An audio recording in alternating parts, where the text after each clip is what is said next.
Assalamualaikum warahmatullahi wabarakatuh. Alhamdulillahirabbil alamin wa bihi nasta'in wa 'ala dunya waddin wa 'ala alihi wa sahbihi ajma'in. Alhamdulillahirabbil alamin wa sallallahu kepada Allah Subhanahu wa taala. Pada hari ini kita bersama-sama dapat berkumpul kembali untuk bersama-sama ngaji bareng atau sharing mengaji kitab Matan Safinatul Najah. Alhamdulillahirabbil alamin. Beberapa waktu yang lalu kita sudah membahas masalah apa itu iman, bagian-bagian iman itu apa saja, dan bagian Islam itu apa saja. Dan yang terakhir yang berhubungan dengan Allah atau kita sebagai umat Islam, yaitu ujungnya adalah la ilaha illallah, tidak ada Tuhan selain Allah. Maka kita akan buka di halaman 3. Tapi sebelumnya mari kita bersama-sama berdoa terlebih dahulu. Sudah saya share di WA, silakan dibuka. Di sini doa ta'lim, ya, doa talabul ilmi, ini jasa dari para ulama salaf di Yaman. Baik, kita bersama-sama baca doa. Bismillahirrahmanirrahim. Nawaitu ta'alluma والتعليم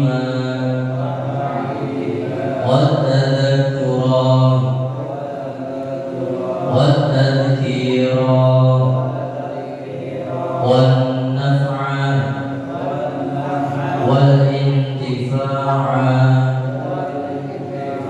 والإفادة والاستفادة والحث على التمسك بكتاب الله وسنة رسوله صلى الله عليه وسلم والدعاء على الهدى والدلالة إلى الخير ابتغاء وجه الله ومرضاته وقربه وثوابه.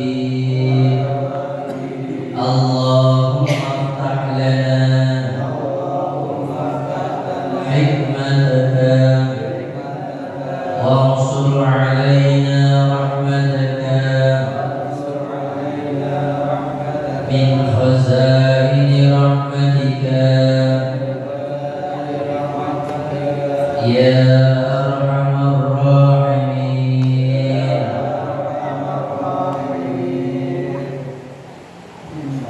أعوذ بالله من الشيطان الرجيم. قال المصنف رحمه الله ونفعنا به وبعلومه في الدارين آمين. Alhamdulillahirabbil alamin. Hamba semuanya dirahmati Allah Subhanahu wa taala. Faslun wa makna la ilaha illallah. Ini adalah kalimat tauhid, kalimat yang diajarkan oleh para nabi, diteruskan oleh para sahabat atau salafun salih. Jadi perjuangan seorang nabi ketika menegakkan kalimat tauhid, bahwasanya tidak ada Tuhan yang patut disembah kecuali Allah, itu sangat luar biasa. Dari mulai nabi terdahulu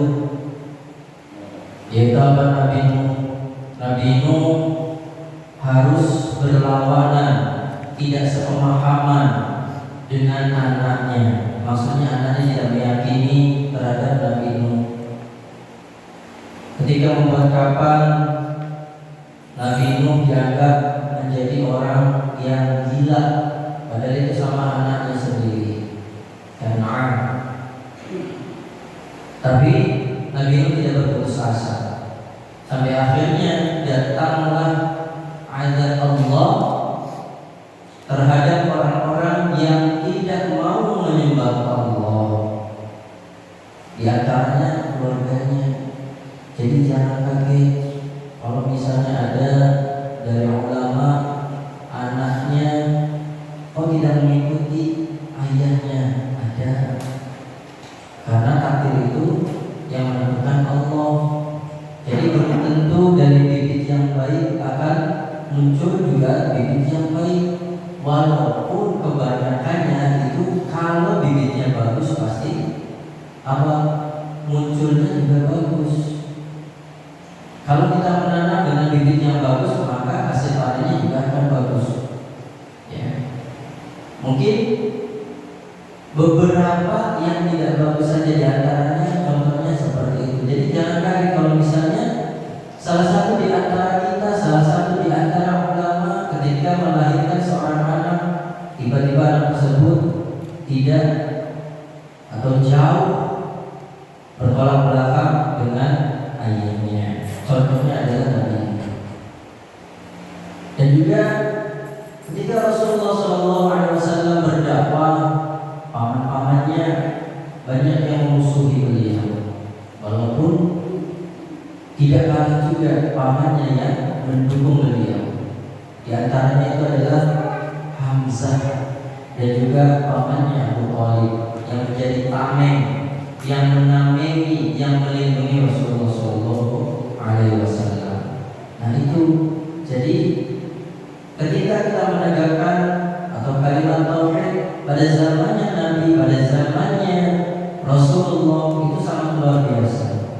Lalu juga sampai ada yang mengorbankan diri, sampai rela antara memilih antara hidup atau mati. Di antaranya adalah Nabi Zakaria dan juga Nabi Yahya yang menegakkan kalimat tauhid seperti Nabi Musa. Di situ kan sudah ada perintah dari Allah, dan ketika sudah berlanjut ke nabi-nabi setelahnya Nabi Musa, banyak sekali umat-umat yang keluar dari ketauhidan. Lalu tugasnya Nabi Zakaria dan Nabi Yahya itu diantaranya adalah menegakkan kalimat tauhid atau mengajarkan ajaran tauhid, yaitu mengesahkan Allah, la ilaha illallah, tidak ada Tuhan selain Allah. Sampai-sampai rela mengorbankan nyawanya sendiri. Syahid itu jihad, itu yang dinamakan dengan jihad. Walaupun jihad itu bermacam-macam, tapi kalau misalnya kita fokuskan ke seperti sekarang misalnya, jadi sih lagi fenomena ya, itu ada kata yaitunya hayya 'alal jihad, kita lihat itu apa dulu. Tapi kalau misalnya di daerah yang tidak ada ya terkontaminasi atau tidak ada semacam peperangan di dalamnya, itu juga tidak. Karena jihad itu bermacam-macam, dan di antara jihad yang paling sangat luar biasa dan menurut Rasulullah SAW yaitu apa? Jihadun nafs, atau memerangi hawa nafsu kita. Makanya apa? Ketika berpuasa itu adalah yang sangat luar biasa. Itu jihad di atasnya jihad, karena memerangi hawa nafsu kita. Nah, kita lanjutkan. Jadi pada zamannya para nabi ketika menegakkan ketauhidan ini banyak sekali yang menjadi korbannya. Tapi itu adalah ujian beliau semuanya. Tapi akhirnya apa? Dari kegigihan beliau lah, dari mulai Nabi Zakaria, Nabi Yahya sampai akhirnya kita termasuk ya, yang mendapatkan ajaran dari Rasulullah SAW, dari guru-guru kita semuanya. Dan itu tidak lepas dari perjuangan para nabi dan juga salafun saleh atau para sahabat terdahulu. Jadi para nabi itu sangat luar biasa ya, berlawan dengan kerajaan Romawi, di mana ketika ada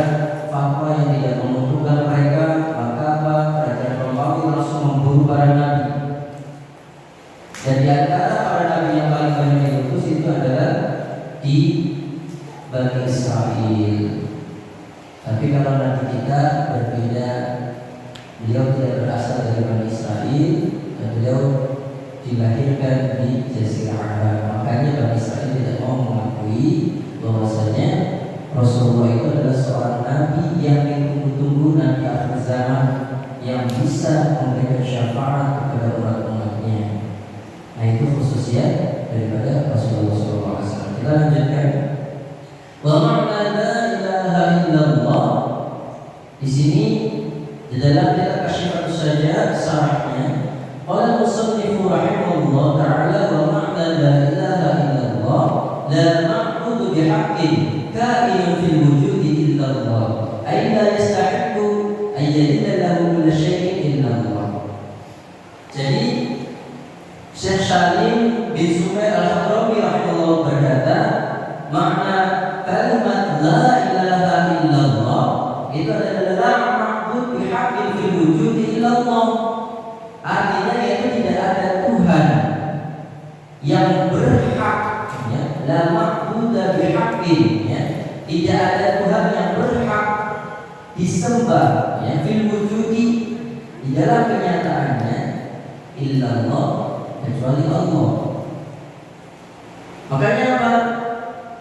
Ketika itu Allah Subhanahu wa taala menunjukkan akan kebesarannya dengan cara memberikan mukjizat kepada para nabi-nabinya. Karena zaman sekarang berbeda dengan zaman dulu. Kalau zaman dulu ketika diberikan sebuah mukjizat, ya, nabi tersebut diberikan sebuah mukjizat, maka umat-umatnya akan meyakini bahwa dia itu adalah utusan Allah. Kalau sekarang mungkin sudah wajar ada HP, orang tanpa telepati sudah ada suaranya. Kalau dulu tidak ada zaman elektronik, makanya apa yang ada itu adalah apa? Sesuatu kebesaran dari Allah, yaitu mukjizat. Ada yang mukjizatnya bisa membelah lautan, ada yang mukjizatnya itu bisa membelah bulan, ada yang mukjizatnya itu adalah kitab-kitab seperti kitab Taurat, Injil, Zabur, dan juga kitab Al-Quran. Dan di antara yang kita dapat rasakan mukjizatnya itu adalah mukjizat Al-Quran. Itu mukjizatnya Nabi Muhammad SAW. Karena mukjizat Al-Quran itu adalah mukjizat yang dapat menjadi pedoman bagi seluruh umat manusia, bukan hanya umat Islam tapi seluruh umat yang lainnya.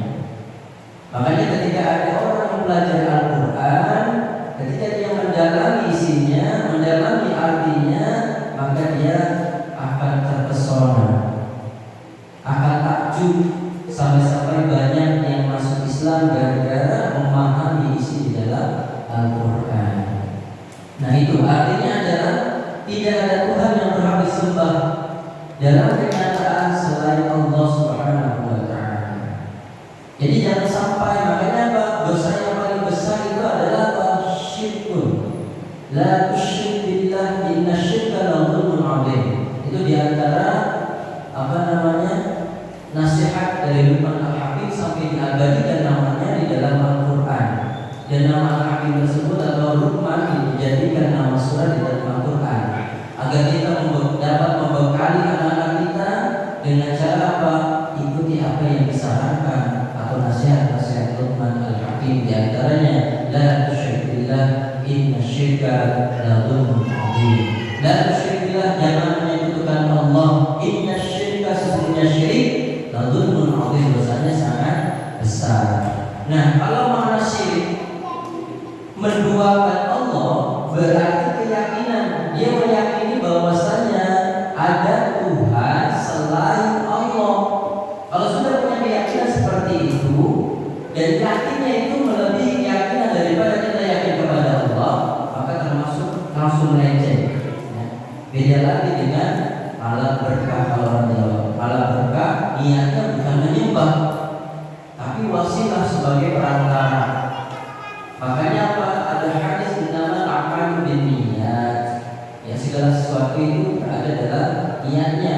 Nah, berada di sini, keyakinan juga ada di sini. Kalau hati kita meyakini bahwasanya tidak ada Tuhan selain Allah, berarti kita yakin bahwasanya hanya Allah yang patut disembah. Tapi kalau misalnya dalam keyakinan kita, di dalam hati kita meyakini bahwasanya ada yang bisa menolong selain Allah, ya sudah termasuk daripada syirik. Ya. Allah, tapi kita tidak boleh mengatakan kafir, mengkafirkan orang lain, belum tentu orang tersebut kafir. Bahkan apa bahaya kalau misalnya kita mengkafirkan orang lain, bisa-bisa ketika sudah mengkafirkan orang lain bisa balik ke diri kita sendiri. Makanya apa? Kalau misalnya hanya menjelaskan bahwasanya perlakuan atau kelakuan tersebut kalau menduakan Allah bisa menuju kekafiran bisa. Tapi kalau mengatakan langsung kamu kafir, ya, karena bisa jadi orang yang sekarang belum beriman kepada Allah, dia akan beriman kepada Allah. Dan belum tentu kita yang sekarang beriman kepada Allah, bisa jadi Allah takdirkan nanti naudzubillah min dzalik, bisa jadi keluar keimanan kita. Seperti kisah daripada Kiai Barseso, seorang wali yang sampai akhirnya meninggalnya dalam keadaan su'ul khotimah. Naudzubillah min dzalik. Kita selalu berdoa kepada Allah, mudah-mudahan kita dicabut nyawanya oleh Allah, atau kita ketika dalam keadaan meninggal atau dicabut nyawanya Allah, kita meninggal dalam keadaan husnul khotimah, mengucapkan kalimat la ilaha illallah Muhammadur Rasulullah sallallahu alaihi wasallam. Baik, kalau misalnya kita jelaskan arti daripada la ilaha illallah, di sini sangat panjang sekali. Kalau kita pretendि la itu sebagai apa, ma'budah sebagai apa, waduh, itu sudah pembahasan lain berhubungan dengan nahwu. Kita ini berangkat saja, kita langsung ke pembahasannya. Baik, kalau kemarin kita sudah membahas keimanan, keislaman, lalu kalimat tauhid, kita ke bab 2, yaitu halaman 4, yaitu kita ke babut thaharah atau kitabut thaharah. Kitabut thaharah yaitu bab menjelaskan bersuci dari hadas. Bisa hadas besar atau hadas kecil. Baik, sebentar saya siapkan dulu di sini untuk syarahnya. Maklum ini pakainya HP kecil, tidak ada tabletnya, jadi agak lama. Mohon maaf. Kita lanjutkan. Nah, kitabut thaharah faslun alamatul bulughi thalathun. Kenapa dalam pembahasan thaharah yang pertama bukan berhubungan dengan ma'un, tapi berhubungan yang dibahas itu adalah alamatul bulughi atau tanda-tanda orang tersebut atau anak tersebut dikatakan baligh. Kenapa yang pertama kali dijelaskan oleh musannif itu? Karena apa? Kita sebagai orang tua, kita mempunyai kewajiban terhadap anak-anak kita. Kalau salah satu di antara kita ataupun misalnya kita atau istri kita sudah memberikan pemahaman kepada anak, maka gugurlah kewajiban. Makanya apa? Kita sebagai orang tua mempunyai kewajiban fardhu kifayah untuk mengajarkan anak-anak kita tentang tanda-tanda bahwasanya anak tersebut sudah aqil baligh. Aqil itu sudah mengerti, bulugh itu sudah sampai umurnya. Maksudnya apa? Sudah saatnya dia mandiri, sudah saatnya dia mempertanggungjawabkan apa yang sudah dia perbuat. Kalau selama ini anak-anak kita semuanya yang menanggung segalanya kita, dari mulai kebutuhannya setiap hari, pendidikannya, lalu juga kita kewajiban untuk mengajarkan tentang kebaikan kepada mereka sampai batas mana. Nah, ini yang kita bahas. Alamatul bulughi, tanda-tanda baligh, thalathun, itu ada 3. Yang pertama, tamamu 15 sana fi dzakari wal unsa.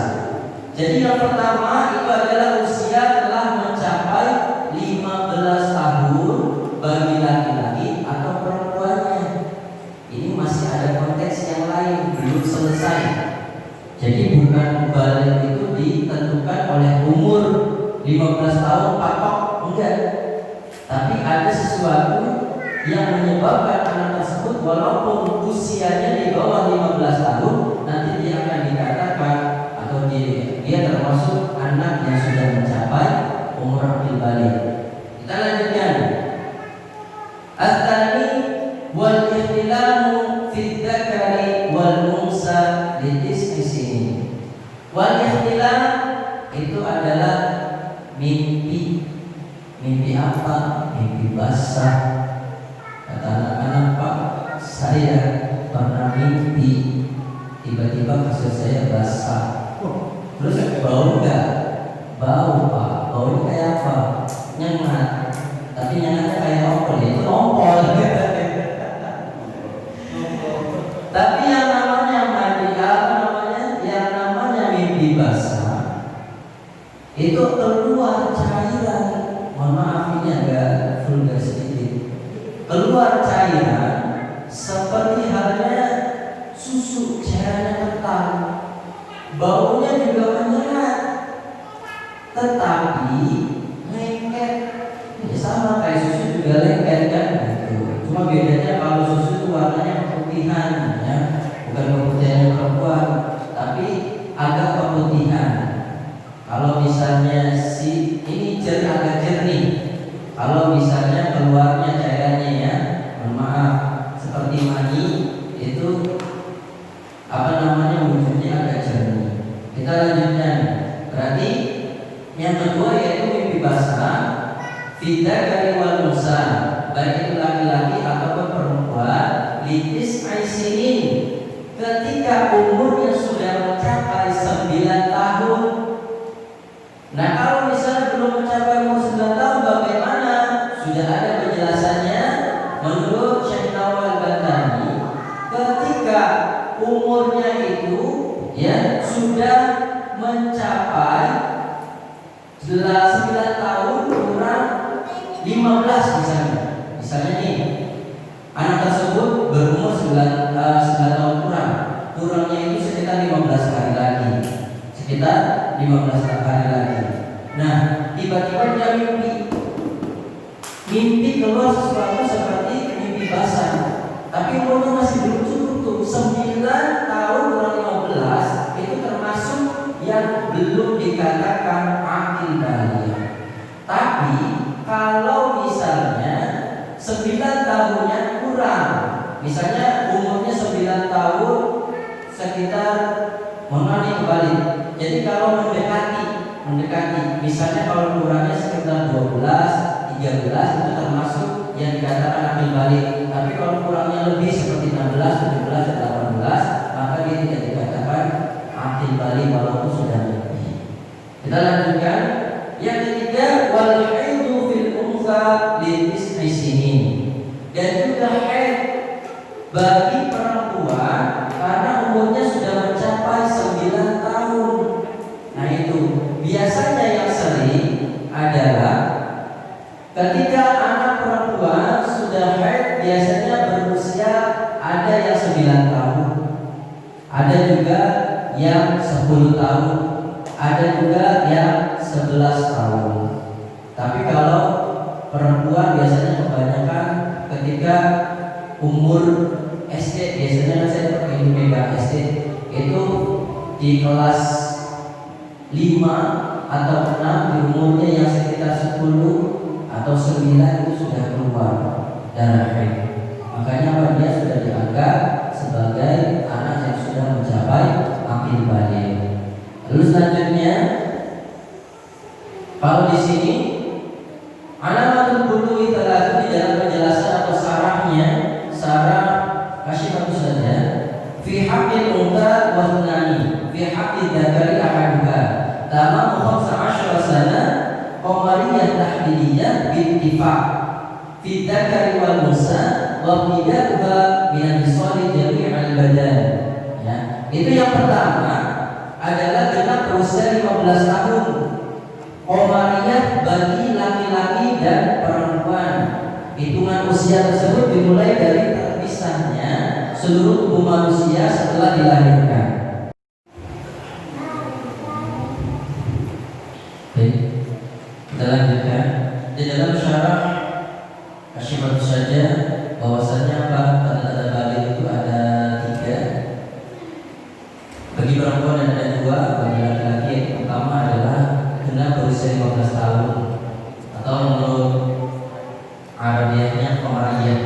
Bagi lelaki dan perempuan, hitungan usia tersebut dimulai dari apa? Dari terpisahnya seluruh tubuh manusia setelah dilahirkan. Jadi usia termasuk dari mulai dia terlepas dari kandungan ibunya, maka dia sudah terhitung sampai 9 tahun. Nah, ketika di 9 tahun inilah anak tersebut biasanya rata-ratanya kalau perempuan sudah akil balik di umur 9 tahun rata-ratanya. Nah, karena apa? Karena ini yang nomor 3, wal haidu fil unta litisni sinin. Ya, itu yang haid itu kalau sudah umurnya 9 tahun lalu dia keluar haid, maka dia sudah termasuk akil balik. Lalu yang kedua di sini wataniha al-ihtilam, ay al-inna wa illam yakhruj al-manina zakat ka'anna hassa bi khuruji fa amsikuhu wa sawun kharaja min tariqil mu'tad aw ghairi ma'al insidad al-asli wa sawun kana fi nawmihi aw yaqdatan bi jami' aw ghairihi fi dzakari wal untha litis aisinin. Ya. Lalu di sini penjelasannya yaitu yang kedua, ihtilam sebagai tanda balik berlaku bagi laki-laki dan perempuan ketika masing-masing telah berusia 9 tahun. Maksudnya 9 tahun genap pas ahdiyah sesuai hitungan hari seperti pendapat menurut Al-Baijuri dan juga Syafi'i. Sedangkan pendapat yang dipedomani oleh Ibnu Hajar dan Syekhul Islam adalah berusia hampir 9 tahun atau takribiyah. Lalu menurut Abdul Karim mengutip dari Ramli bahwa usia 9 tahun yang dimaksud adalah hampir 9 tahun bagi perempuan takribiyah dan genap 9 tahun secara pas takribiyah bagi laki-laki. Dan yang ketiga adalah al-haidu, haid bagi perempuan ketika ia berusia 9 tahun kurang lebih atau hampir. Sekiranya waktunya dari 9 tahun tersebut adalah lebih sedikit daripada 16 hari. Nah, itu tadi yang sudah dijelaskan ya. Jadi bahwasanya apabila ada seorang perempuan mengeluarkan darah pada usianya 9 tahun kurang 15 hari atau 14 hari atau 13 hari, maka darah tersebut dihukumi sebagai darah haid dan perempuan itu telah balik. Tapi berbeda kalau misalnya apa? Apabila ada seorang perempuan mengeluarkan darah pada usianya 9 tahun kurang 16 hari atau 17 hari atau 18 hari, maka darah tersebut dihukumi darah istihadah. Nah, itu menurut penjelasan yang ada di dalam kitab Asy-Syifa saja. Lalu selanjutnya kita ke pasal selanjutnya, faslun syurutu izza'il hajari tamaniyatun. Setelah kita sudah membahas tentang alamat atau tanda-tanda tersebut tadi, yang selanjutnya yaitu syarat syurutu izza'il hajari. Jadi syarat penggunaan batu itu ada 8. Yang pertama ayyakuna bisalasati ahjar. Yang pertama, adanya batu tersebut bisa dikatakan atau bisa dipakai untuk bersuci, yaitu bisalasati ahjar. Syaratnya harus ada 3 batu. Lalu yang kedua, wa ayyuqiyal mahalla. Jadi yang kedua itu adalah mensucikan tempat keluar najis dengan batu tersebut. Lalu yang ketiga, wa an la yajifan najasu. Dan yang ketiga itu adalah najis tersebut tidaklah kering. Lalu yang keempat, wa an la yantakila, dan najis tersebut tidak berpindah. Yang kelima, wa la yaqra alaihi akhar, tempat istrinya tersebut tidak terkena benda yang lain sekalipun tidak wala yujawiza safhatahu wa hasyafatahu. Itu di situ sudah ada artinya. Najis tersebut tidak berpindah tempat istinja atau lubang kemaluan belakang dan kepala kemaluan depan. Lalu yang ketujuh, wa alla yusibahu ma'un. Yang ketujuh, najis tersebut tidak terkena air. Dan yang kedelapan, wa an takuna al-ahjaru thahirah. Batu yang digunakan harus suci. Nah, kita bahas satu persatu. Jadi kenapa sih lebih enaknya seperti ini? Jadi nanti kita kalau misalnya ada yang terlewat artinya kita bisa memahami dari sini. Jadi ternyata syarat dalam menggunakan batu untuk bersuci itu ada beberapa, di antaranya ayyakuna bitalatati ahjar. Syaratnya kenapa kalau misalnya kita menggunakan batu? Apakah boleh kalau misalnya ada air tapi kita menggunakan batu? Kalau misalnya ada air, maka yang diutamakan itu adalah air, karena air bisa menghilangkan semua bekas-bekas hadas atau najis. Tapi kalau misalnya dengan batu, oke, itu sebagai pengganti saja ketika tidak ada air. Apakah bekasnya ada? Bekasnya ada, tapi sudah dihukumi suci. Tapi kalau air sifatnya soft, sifatnya jernih. Kalau menurut Taqriratus Sadidah, di dalam kitab Taqriratus Sadidah, bahwa sifat dari air tersebut adalah soft. Air itu bening, air itu lembut. Ketika dibuat untuk bersuci, maka bisa menjangkau seluruh bagian-bagian yang terkena najis. Makanya ketika menghilangkan najis, maka yang pertama kali digunakan adalah air. Kalau tidak ada air, barulah dengan batu atau benda-benda yang asam. Nah itu. Nah batu juga kita gunakan batu yang bagaimana? Batu yang yang suci juga. Tidak boleh menggunakan batu yang terkena najis. Di sini sudah dijelaskan, yaitu apa? Batu tersebut bisa mensucikan tempat keluar najis dengan batu tersebut. Yang kira-kira kalau misalnya kita mau pilih batu, kita mau berbuat, maksudnya mau dibuat batu tersebut untuk bersuci, lalu kita pilih yang supaya najisnya kena semua kan, pilih yang gede-gede. Itu kayak batu buat pondasi. Iya, kira-kira ya. Ya pilih yang cocok, yang kira-kiranya bisa menjangkau bagian yang terkena najis tersebut, terutama keluarnya kotoran. Bisa membersihkan, kira-kiranya kita oles sekali, oles dua kali, dan oles ketiga kali, semuanya lumayan. Maksudnya sudah hilang, walaupun tidak bisa hilang secara sempurna seperti menghilangkan hadas atau menghilangkan najis dengan air. Lalu selanjutnya yang ketiga, wa alla yadifan najasu, dan najis tersebut tidaklah kering. Bagaimana kita mau menghilangkan najis dengan batu, sedangkan batu tersebut tidak bisa menghilangkan najis tersebut karena kering? Beda kan? Kalau misalnya kita menggunakan air, kalau kita menggunakan air, sesuatu yang kering pun masih bisa kita hilangkan. Tapi kalau batu tidak. Nah, itu. Kalau batu makanya apa? Syaratnya najis tersebut tidak kering. Misalnya apa?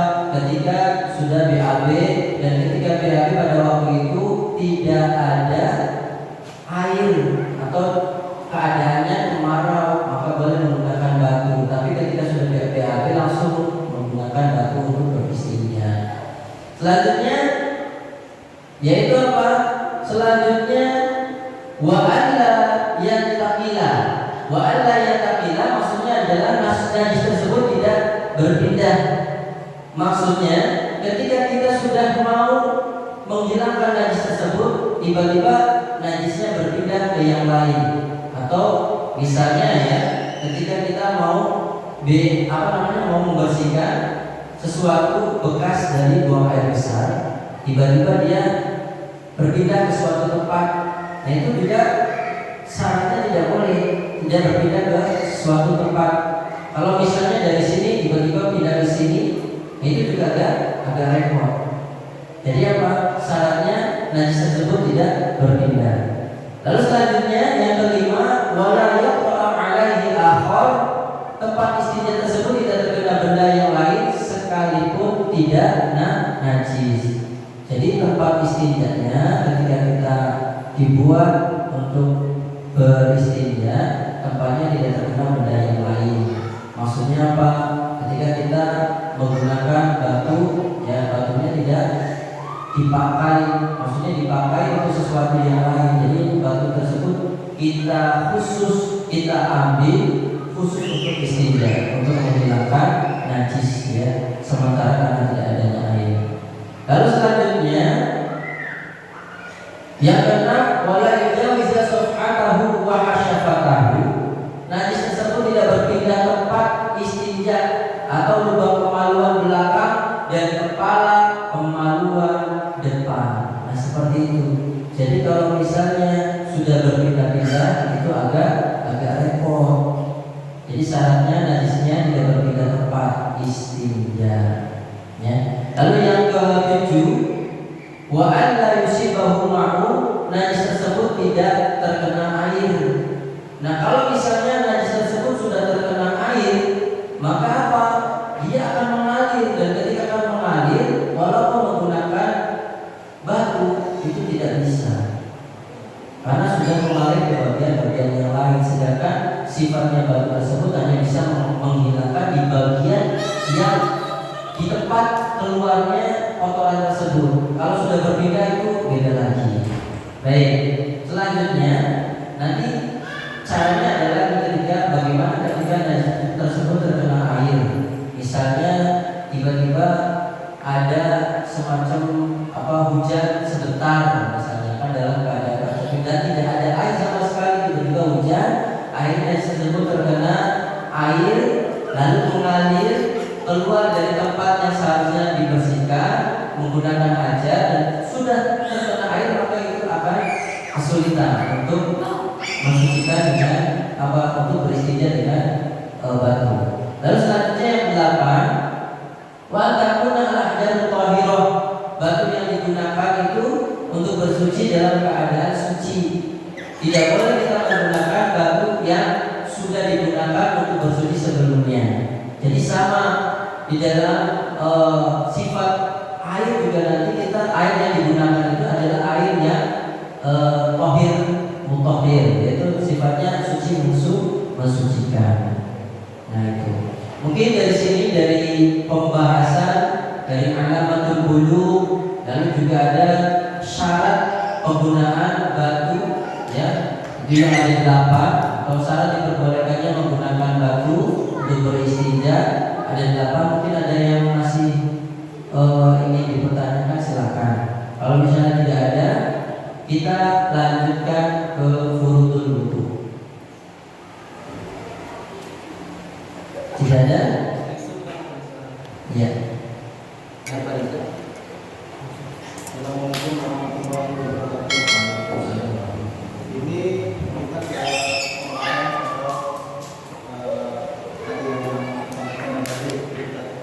yang pertama, bagaimana ketika seseorang bermimpi jima tapi dia tidak keluar, apakah dia harus mandi wajib atau tidak? Dia bermimpi jima tapi dia tidak keluar, dia keluar mandi atau apa? Yang kedua, bagi yang sedang junub atau sedang haid bagi perempuan, apakah masih boleh membaca tasbih, tahlil, bahkan berselawat, dan apalagi yang tidak boleh pada saat dalam keadaan junub dan haid? Itu. Terima kasih. Terima kasih. Yang pertama, orang tersebut ketika bermimpi tapi tidak keluar, gitu kan.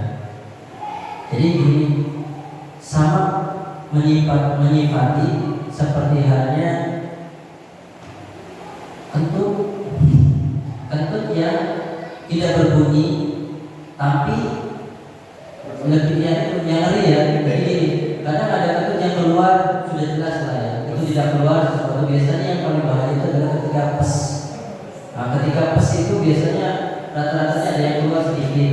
Makanya apa, kita disunahkan atau kita lebih baik ihtiyat untuk membersihkan tubuh kita atau kemaluan belakang kita. Nah, itu juga sama mensifati atau orang yang dia bermimpi sesuatu yang sangat, kan kalau misalnya bermimpi seperti itu atau bermimpi jimat kan itu sangat enak seperti itu. Tapi tidak ada yang keluar dari lubang depannya, dari kuburnya. Apakah dikatakan orang tersebut itu sedang berkeadaan junub atau tidak? Nah, itu syaratnya al-ihtilam itu adalah mimpi basah. Jadi kalau misalnya mimpi tidak keluar sesuatu yang menyebabkan orang tersebut harus mandi wajib, harus mandi besar, itu adalah apabila sesuatu keluar dari kemaluan yang bagian depan atau bagian belakangnya. Contoh misalnya ya, sesuatu yang keluarnya itu bukan berupa najis, tapi melainkan sesuatu barang suci. Mani itu suci sifatnya, bukan najis. Jadi kalau terkena mani di tangan kita, apakah kita langsung tidak sah sholatnya? Maksudnya ketika misalnya nih ya, kita megang, ketika megang atau nempel, kita lupa, kita langsung sholat, apakah ini sah sholatnya? Itu Rasulullah SAW pernah pada waktu itu ya, Siti Aisyah melihat Rasulullah SAW ketika salah satu pakaiannya terkena cipratan mani, lalu mani tersebut kering, dan ketika kering maka langsung dibersihkan saja tanpa harus dibilas. Tapi kalau kita ikhtiyaron khawatir itu antara mani atau madi. Kalau madi ini ada yang berhubungan dengan bercampur dengan sesuatu najis. Biasanya kalau anyan-anyanan itu biasanya kadang seperti itu. Jadi mendekati ke air kencing, agak campur, itu namanya madi. Jadi ikhtiar dari itu, maka diusahakan untuk membahasnya terlebih dahulu. Jadi hukumnya seperti itu. Jadi kalau misalnya tidak ada yang keluar, maka tidak dihukumi dengan junub. Berbeda dengan ketika seorang suami hendak berjima atau sudah berjima, bahasanya berjima atau bersenggama terhadap istrinya, lalu dia hanya masuk saja tanpa mengeluarkan. Apakah hukumnya dia harus mandi? Harus. Karena apa? Karena hukumnya itu sudah berjima, bersenggama, walaupun tidak keluar. Berbeda dengan mimpi. Kalau mimpi, makanya orang mengatakan mimpi basah, bukan mimpi tidak basah ya. Tapi mimpi basah bukan mimpi ngopol ya kan? Kalau ngopol beda lagi. Nah itu, jadi dikatakan orang tersebut atau tidak harus mandi wajib atau tidak dikatakan junub. Lalu yang kedua, bagi orang yang haid atau junub, apa saja sih amalan yang tidak boleh dilakukan? Yang pertama, sebenarnya untuk orang yang junub atau haid itu yang tidak diperbolehkan diantaranya. Kenapa orang haid tidak boleh ke masjid? Kenapa? Bukannya tidak boleh ke masjidnya pun, karena dulu nggak ada softtek, nggak ada pembalut. Kalau sekarang kan kemana-mana sudah ada pembalut, jadi tidak khawatir akan tembus.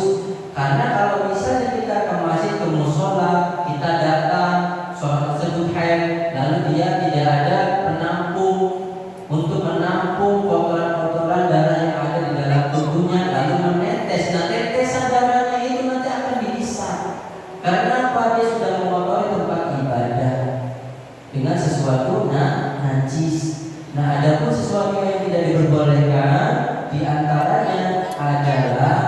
memegang Al-Quran. Nah, yang dipegang Al-Quran ini ada beberapa pendapat. Di antaranya yang boleh dipegang apabila jumlah daripada arti, contoh kayak ini sudah ada arti di dalamnya. Jadi dikatakan ini sudah bukan kitab aslinya, ya, matan, tapi isinya di sini sudah ada artinya. Begitu juga sama dengan Al-Quran yang sudah ada artinya. Apakah kita ketika tidak dalam keadaan berwudu boleh memegang Al-Quran tersebut yang sudah ada artinya? Boleh, karena jumlah tulisan Al-Quran lebih sedikit daripada artinya yang lebih banyak. Nah, itu yang boleh dipakai oleh orang haid. Orang haid nggak boleh membaca Al-Quran.